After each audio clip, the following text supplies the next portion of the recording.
So I'm curious how you've thought about your inner circle and the beliefs that they hold. So the most important thing is the people you're surrounded with. We impact one another. The community impacts us. And so, for example, for us, when we spend time together and we chose to be, almost with each other, 50% of our days in the time we spend in Barbados, that was a very conscious choice. This is a person I want to bring in my life with his energy, with his inspiration, with the way he views life. You impact me with your energy and the way you're thinking. So it can be a conscious or unconscious thing. And if you look around and your partner, family, and your friends don't live the life that you aspire to live in, that's an opportunity to inspire and upgrade the people you hang out with, whether it is like locally, physically, and these days also online communities, books, videos, courses. They can substitute the actual people that you hang around with, because then you're going to be like a sponge and soak up what those other people, even if it's virtually or even one-sided, watching somebody's course or video, you can kind of soak up their beliefs. That's such a good point. I've been thinking about that point combined with the limiting beliefs thing, because for me, I've been wandering around all over the place for many years. And so most of my favorite people are not where I am. The beliefs that sort of I'm absorbing from other people, I don't have, like, my close network isn't with me, which is where we've been doing this, but doing recurring calls with people where all my favorite people whose ideas and mindsets I want to seep into my mind, I have recurring calls with. And I think that's a really powerful concept for anyone who's in a place where they feel, let's say they feel trapped, or they feel like they're not around people who have the mindset of where they want to go. They're not around entrepreneurs. They're not around whatever type of person they want to become. But you can build that community online. You can find those people online. You can set up calls with those people. Like you can absorb that energy even if you're not in the physical location with people. Absolutely. So with the limiting belief, there is another thing worth mentioning is most of the time, because we believe that belief to be true, we're not even aware that it's a limiting belief. We think this is reality. Oh, reality is I can become a nomad and travel and make however much money I want to. I have a limiting belief. I can't do this because of X. I can do this because of Y. And as long as we believe that to be true, that's going to be our reality. But once we're even open to questioning, or maybe we see an example of someone else that has achieved the very thing that we tell ourselves we can't, then something interesting starts happening where those before reality limiting beliefs that we take as reality are now becoming malleable. And we can start seeing, oh, this is not necessarily true. This is what I was assuming that is true. Yeah, I think that's where stories are so powerful as well, of just hearing stories and breaking down the barriers of what is possible in life, and hearing people's stories who have achieved, like who have charted new paths and figured out new things, to understand, okay, even if no one has gone down this path before, I could go down and I can figure it out, and I can navigate it. There are no rules and there are no barriers to what I can do and how I can live. And on the note around who you're surrounded by, I'd love to hear about where you've chosen to live. So you're primarily living in Boulder and then traveling off to different places as well. But I'd love to hear about, your decision to, obviously you've spent a lot of time in Boulder over the last 5-8 years, but your decision to really think about planting some roots there. Tell me more about that. Yeah, so I've been searching for many years for a place that can be more of a long-term ground for me. And I've lived in Colorado on and off for the last 10 years, got to do a lot of traveling. And many times actually while traveling, I felt, oh, this is the environment that I'm really inspired by, because it's so easy to hang out with other entrepreneurs and other conscious, mindful people that are very open-minded and enjoy life. And in the past, living in Denver, for example, there was a lot of friction. So I really had to go and seek for these people and find them and lure them out of their holes. Okay. This time around, when I got back to Boulder, through a community and a few people that were the seed, the community I'm looking for, who are entrepreneurs, conscious, really fun and beautiful people, I got introduced to many other people just like that. So now I feel that in Boulder, I have this great community of people I resonate with and kind of have my needs met in terms of the inspiring community. Interesting. And it's really easy. Like there's as many events as I can fit into my schedule that I can go and learn, develop, hang out with these people, connect. Your experience has been transformed because of, if I'm summarizing this right, because of essentially co-living with like-minded people and then tapping in maybe the same people, but tapping into a few people who have really opened you up to a lot of other like-minded people. And that's just created a whole new environment and almost new experience. Yeah. And to break it down even further, because of the people I befriended and lived with, I went to this weekend event that's kind of a Burning Man style event that was camping, summer camp vibes. And there I met my girlfriend, my partner. And through her, she has an amazing network of friends and people that are like next level from LA and all over the world. And now I'm meeting those people and really enjoying that piece as well, because she opened me up to a whole world of people that I admire and are inspiring. That's an interesting sort of thought for anyone who hasn't nomaded and is thinking about, I'm transitioning your home base to a nomad topic, but anyone who's thinking about nomading, I think you can find like co-living spaces in almost any city in the world now. Outsite is one of the big companies that's doing it. So you can find pockets of other nomads to travel with or to meet up with in cities and co-live with, which I know a lot of people's anxieties around nomading comes around like, how do I find good people to be around? And the other point that you brought up that on my own moving to new cities experience really resonates, like one or two key people can make a whole experience. Where going, like even for me, I spent 2 months in Taipei, Taiwan, and it just so happened that one of my close college friends was living there at the same time and had an extra bedroom. And so we stayed together. And just having him there made the experience completely different than if I would have been there solo. And so I think it's a really valuable point just around new cities and one person or a community and how that can transform your whole experience there. Absolutely. And then the thing to think about is maybe like we obviously don't want to be too strategic and kind of I'm trying to get into this circle or that circle and kind of, oh, I need to make a good impression on this person. So, so we become friends and then kind of using people. It's not what we're doing. And on the other hand, we do want to ask, where's the ideal place for me to be in? For example, if I want to be a digital nomad and I'm curious about e-commerce or productized businesses, then probably Chiang Mai is a really good place because there is a really strong entrepreneurial community for that. If I want to be in the movie business, probably I want to move to LA because there's a really good community for that. So kind of be strategic with that. Yeah, that's a very good point.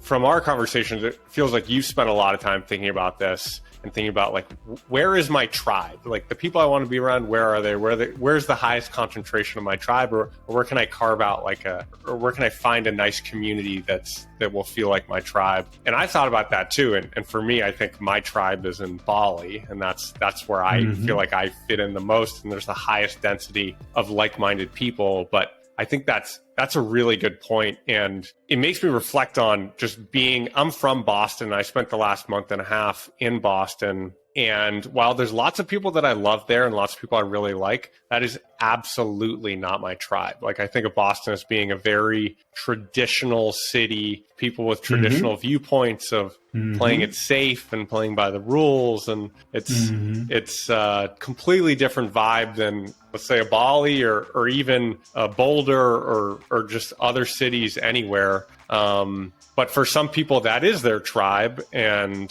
Yeah, I really like that point around being strategic there. And kind of the thread that ties together both what we talked about with limiting beliefs in a community and people is the realization that you are a creator of your own life. So it's almost like getting a whiteboard. What life do I want to create? What do I want my reality to be? What kind of people do I want to be around? The owner mentality, I like it. Yeah, I choose where I live. I can live anywhere in the world. I mean, I totally agree. It's why, back to the first topic around comments and people commenting about their limiting beliefs, I read those and I'm like, if you're not an owner in your life, you're powerless. You're an owner or you're a passenger, and custom building your life and feeling like you're in the driver's seat. Obviously, we're only in the driver's seat so much. There's some things that are out of our control, but believing you're in the driver's seat, feeling like you're in the driver's seat and controlling as much as you can control is a fantastic feeling. And there's nothing in there. You can talk to some of these people and say, hey, if you want, you can move to Bali. And then those people are going to say, oh, no, I can't. I have family here. My job is here. Like all of these things. I don't have a passport, all these things. But it's like, you can, you just choose not to because it's more comfortable for you, or it's scary, or it requires you to not be close to your family or stop taking care of someone you're taking care of. But you still can do it. You're just choosing not to.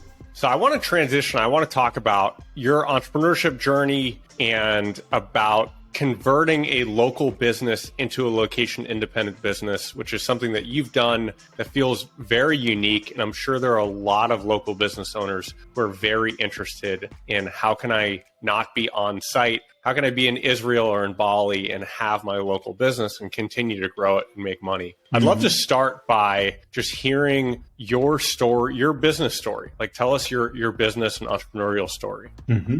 Yeah. So I grew up in Israel. And then after my military service, I moved to the States to go to college. And back in Israel, I was reading entrepreneurship books like Rich Dad, Poor Dad, and then the 4-Hour Work Week. And those really inspired me to go towards entrepreneurship and starting businesses and owning businesses as soon as possible, realizing that they provide the highest amounts of financial freedom. So when I moved to the States, even when I was traveling in Latin America for 6 months before starting school, I just wanted to start businesses and, had 10 or 15 different ideas that I was working on that all failed. And some of them were affiliate sites. One that was like not a failure, but not a success was an e-commerce site that was drop shipping before this was cool. This was like 2011 or something like that. And then in my second year in college, I started a locksmith company. I met a friend in Argentina during that trip I mentioned. He was living in Denver. He was also Israeli and he was working as a locksmith. And then during my second year in college, I joined. I was like, wow, this is pretty cool. I love breaking into shit and it's good money. So he taught me how to do this. And because I already had this entrepreneurial background and knowledge about digital marketing and SEO, I just started a locksmith company and started marketing it online and very quickly started getting calls and being able to do jobs from the company I started, not just be a contractor for other companies. So that's how it started. And then in the last 8 to 10 years, been growing that company, and then also started a digital marketing agency, recently bought a cleaning franchise, and have been running all of those. And just to paint the picture a little bit for anyone who's listening, David is now doing a lot of investing and a lot of has a whole team working for him, and you're buying other businesses, and like it feels like from watching on the sidelines, it feels like you've a lot of moving pieces and a lot of interesting things happening. Yeah, absolutely. And that's been the journey in the last couple of years, has been more buying businesses, mostly locksmith businesses, and integrating them and growing them. Let's go deep on the process of converting a local business into a location independent business that you manage remotely. Tell me about maybe your process of doing this and what advice you would give to someone who's thinking about doing this. Yeah. So the first thing to start with, and we already touched on, is the limiting belief, right? So potentially through my story, you might realize that you're able to take your local business, which you previously thought cannot be location independent. Thing that can help with that is, first of all, looking for other businesses that are in your industry or niche. And even if it's like a nightclub or a bar or a restaurant, you can find examples of owners that are not on site, that have a really strong staff that's managing things, and they're in Europe or Alaska or Asia most of the year. So I would say that's the place to start with. And then in terms of my own story, it kind of happened very naturally. I was first working in the business, and then I hired a couple of employees, and I was really focusing on growing the business and doing all these things. And then I decided by necessity, pretty much, this business hasn't taken off to the level that I wanted it to. And I wanted to work on a startup in Israel. So I moved to Israel for a year, and that was the catalyst to say, okay, now I'm running this business completely remote. And then it evolved, and I came back to the States and didn't really want to be involved in the day-to-day, and brought in a partner that took on the operation. So I guess that's a second piece that can be helpful, is in a business that's very operational, and a business that has vans and tools and equipment, or like a restaurant, it does help to have someone that you trust be the one in person on site, so you can be the one who's going around the world and kind of watching things from afar. And there are many people who want to live that life. My business partner, he loves that. He loves the professional aspects of the job. He loves working with the vans and equipment and all of those things. So it's been a good fit for us. Yeah, that seems like a very, very key piece, because we're in Barbados, right? And we're going off surfing in the middle of the day, and we're off the grid for 3.5 hours. Obviously, I observed it firsthand. You're very out of the operational phase. Like, you are not, you're not in the day-to-day operations. You're not, as far as what I saw, you're not taking customer calls. Like, you're not in the weeds. So you're very much out of the weeds, thinking strategically, high level, with other people in the weeds and managing the process. It seems like, I imagine for a lot of people, the getting out of the weeds and having someone else take over their role in the weeds that they trust is a really key step. So talk to me about that, because it seems like you've gone through that process now multiple times. You have the cleaning business, you have other locksmith businesses. Tell me about hiring and managing that role, and what you've learned, and what you would tell someone else who's trying to do that. Yeah, so I would say the biggest challenge that we have as business owners who started the business is we're so attached to everything that's going on in the business. And we also tend to have this belief that only I can do this job and do it well. And that is the number one obstacle to releasing control and letting other people do this, even if there is a certain training period, or a period where they are the ones responsible, and they're going to make mistakes, and they're going to fuck things up. But over the long term, they're going to learn these things. And ideally, they're also going to be doing these things better than you could, because they're going to wear less hats than the business owner that does everything, or they have talents in areas that we don't have talent. So it went from being afraid to delegate, thinking I can only be the one who does this and does this well, to now I'm actually very happy to delegate. And I have many employees in the businesses that do things way better than I ever did, because they're better at it than me. So big mindset shift for you there. Yes, and this is something every business owner I talk to who went through this process runs into these areas where there are certain things. Let's say in my digital marketing agency, I thought that in terms of building the site and making the copy and the design and the copywriting, I thought no one can do this better than me. This is like my magic. And then I hired someone who's great, a wonderful designer, and my websites that I designed looked like shit compared to the ones that he designed. Interesting. That's a powerful realization. So the advice would be, every time, let's say you want to bring someone, you want to delegate, you want to create more freedom for yourself, and you have the thought come up like, oh, I can't delegate this, try. Delegate it anyway. What resources would you recommend to someone who's navigating this journey, whether it be a book, whether it be a podcast? Are there specific things that really helped you that you think could help someone else? Yeah. So the couple of books that I would recommend, one of them is called The E-Myth Revisited. I think it's by Michael Gerber. And the other one is Work the System by, I think his last name is Carpenter, Sam Carpenter or something like that. And what those books really help with is the mindset piece. Both of these authors went through this process themselves and helped thousands of businesses do the same. And then you really realize, oh, my business isn't special. This is how it can be done. I get, like we talked about with limiting beliefs, I get almost a manual on how can I get the same results that these people have achieved. That's some great stuff. I imagine that this topic is going to become increasingly more popular in coming years, like just with the rise of remote work and more people wanting to be a part of that and wanting to live wherever they want. But I could very much understand, and I've seen it firsthand with friends, where they have a physical business and they're kind of trapped in the operations and in the day-to-day, and they haven't been able to step out. So that is gold. One of the key parts that I recommend for local business owners who want to go remote is to be prepared for a short to medium term time when they're going to be doing more work and making less money, because the business is not going to run as well as you do with new employees that you're delegating to, and it's totally worth it. So at least for me, it's always been worth it. Freedom has been the number one priority, and I'm willing to make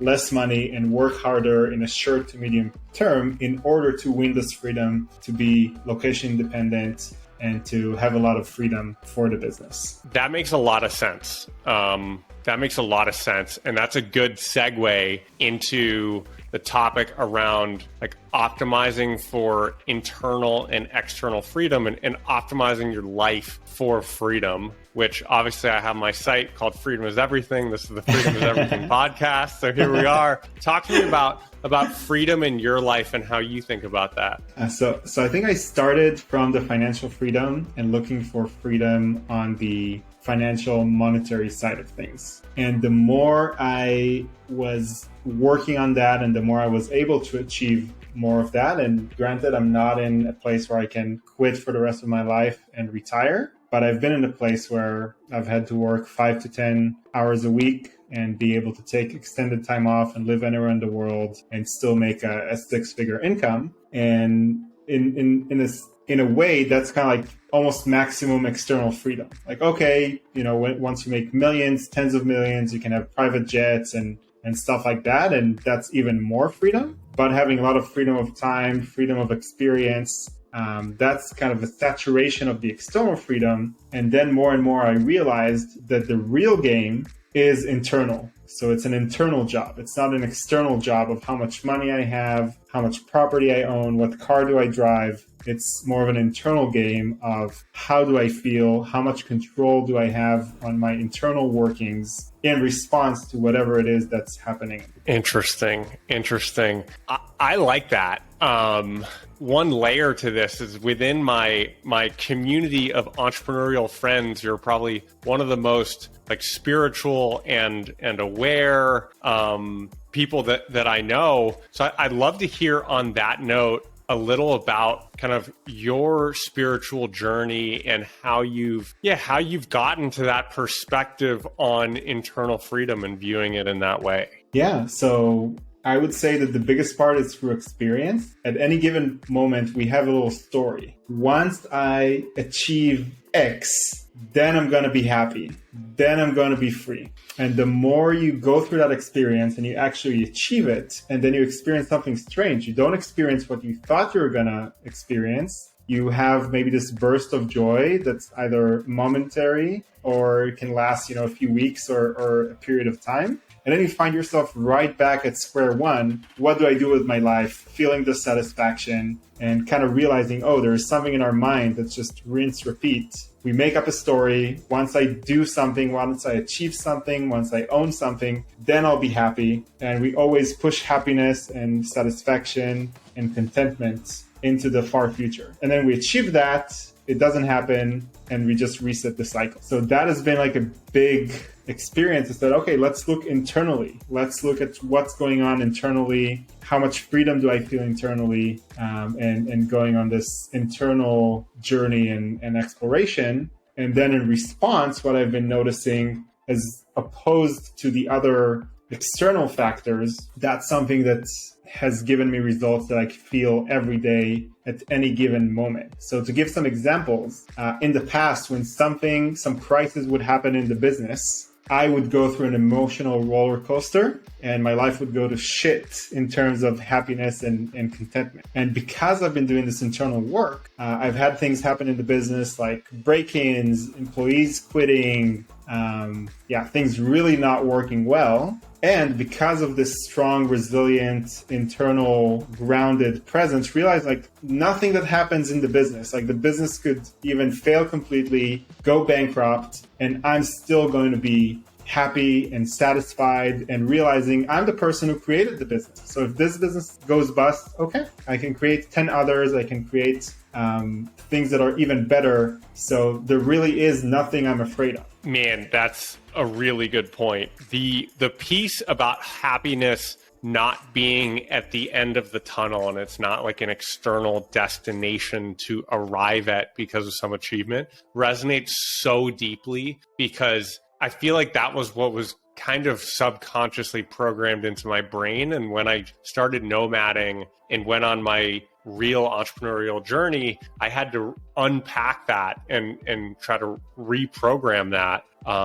And that I feel like it's such a big, powerful topic. And within Western society, it's something where it feels like the mainstream thinking is just so off. And even, I mean, you get successful people like, I think Jim Carrey said, he's like, I wish everyone had $1 million to realize that like this would not solve their problems, and this would not like lead to the perfect life that they envisioned. And yeah, I think it's so right. For me, it took nomading, like it took leaving my home environment, breaking out of that, and spending a lot of time solo for me to have that kind of like aha moment. But yeah, I love how it feels like we've both been on a journey where at the same time it's been like an entrepreneurial and like financial journey of freedom, as well as like internal and mindset freedom journey of breaking free of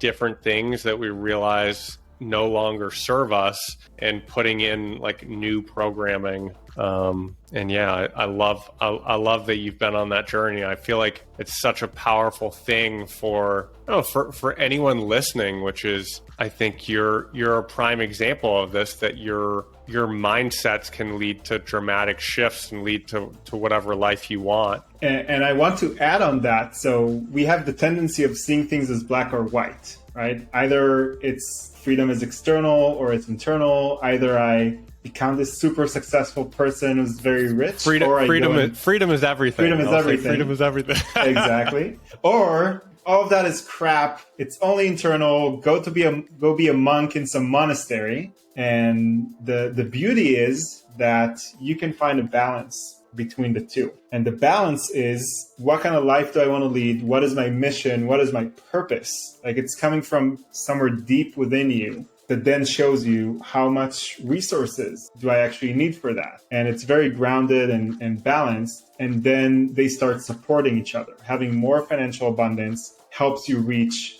more of your internal goals and the mission that you want to do. And having the internal focus and satisfaction and resilience and fearlessness helps you achieve and create more in the financial. So they're not two separate things, but you can merge them together to what's right for you, your individuality, your life purpose, your experience, and what you're most inspired to. So deeply agree with what you just said. It's why, I mean, it's a big reason why like my site and my focus isn't just about financial freedom or isn't just about like the mindset piece. I do think it's all interwoven. And and it's hard to dissect the different ones apart. And on that level, I feel like when you look at a lot of, I guess, like a lot of entrepreneurship sites and content, a lot of it is very, let's say, it's very financial freedom focused, which is fantastic. But I view that's just, it's one piece of a bigger puzzle. Like life itself, like living a great life isn't necessarily about financial freedom. That's like one key piece, but there's many others. And I really feel like you hit the nail on the head there. So I think we should wrap this up with some quick rapid fire questions. Let's do it. Really appreciate your time here. This has been great, man. We need, hopefully we'll get some time in the water surfing sometime soon. Absolutely. What is your favorite book? Favorite book? I would say the classic one, The 4-Hour Workweek, is a really good one. And more recently, one that's been fun for me on more of the spiritual side that I think also is applicable to people who are more on the getting started one is called The Way of the Peaceful World. And what small change has made a big difference in your life? Meditation.